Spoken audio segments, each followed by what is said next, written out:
Last video, I showed you how I created, well, I showed you the technique with the waves, and then I showed you how the waves would look if they were created solely from that technique that I showed you, um, that we use for the fire, and um, that we used for the scarf and all that.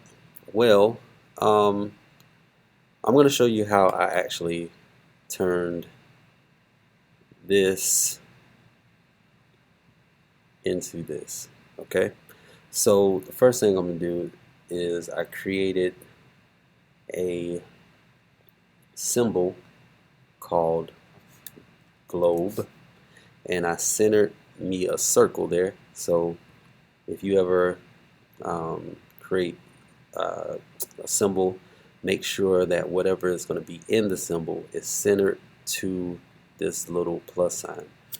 And how do you do that? You just go to your align, make sure whatever you have selected is aligned um, that way. So you can go to align to stage, select this, align horizontal, then align vertical, and voila, it is back to the center.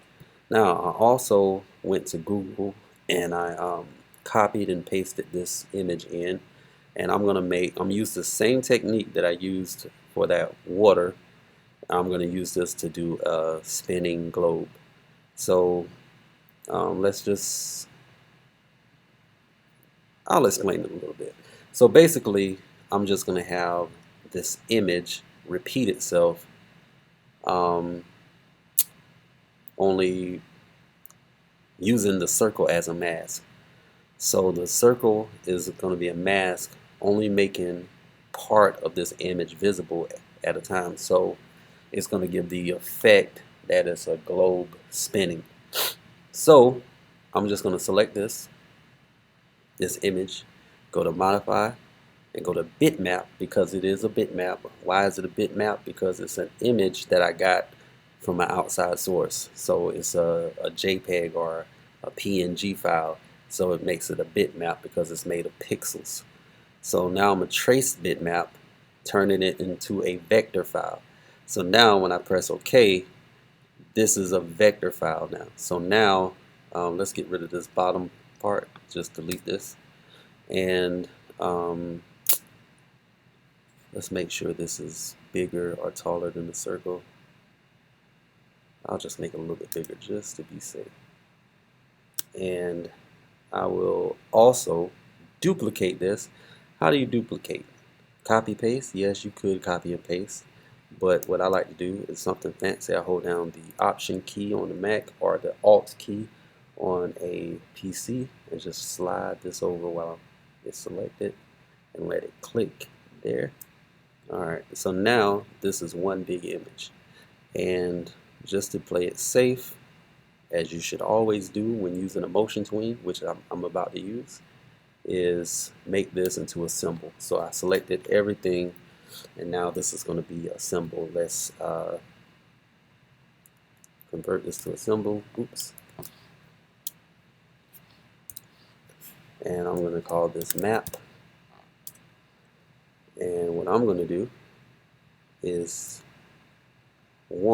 notice I'm all in one layer. That's a no-no. Let's cut this map, or I could actually have deleted it because it doesn't matter because I have it here. Okay, so I'm gonna open a new layer. I'm gonna name this layer mask because this is where the circle is, and it's gonna be my mask. And this one is gonna be called map, and I'm gonna put my map under my mask. So now I'm going to bring the map in my map layer, and I'm just going to go ahead and place it. I'll place it about right there. So what I'm looking at is this area right here.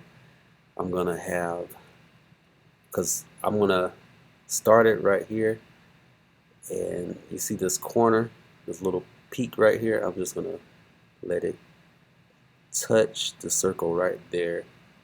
And the reason I'm doing this is because that's an easy way for me to to know how to drag it over and know where to place it when I drag it over. So in, let's say, 5 seconds, it's gonna do a full 360. So let's go ahead and create some frames, and then I'll create a keyframe for the map, and then I'll drag this over, and you'll see what I've been talking about. Oops. Just keep dragging it over, and just to be safe, I'm gonna hold down the shift key so it doesn't shift down again. Alright, here we go. So when it repeats itself in that same area, that's where I'm going to stop it. So now I can put a motion tween or a classic tween here, and this is what I have. So now the circle is serving its purpose in 5, 4, no, I'll just tell you what I'm about to do. So what I'm going to do is right click this, and I'm going to select mask, and when I do, this is what I get. So let's zoom out a little bit right here so I can press my, there we go. And let's let this repeat, and I'll show you the magic. So now it gives the impression that there is a spinning globe, even though there is no real, like, you know, it's not bulging out, there's no real 3D aspect, but it is a real cool technique to know. So from a distance, like here, you will be able to say, you will at a glance look at it and say, oh, the globe is spinning. And you can loop it because of the way I placed it, which could use a little, I can adjust it a little bit better than that, but it is looping. So there you go. And that's it.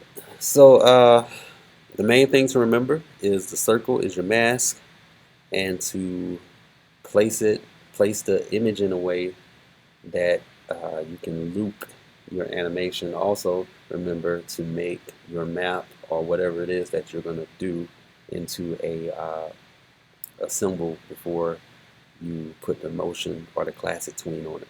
And it's the exact same thing that I did for this symbol right here.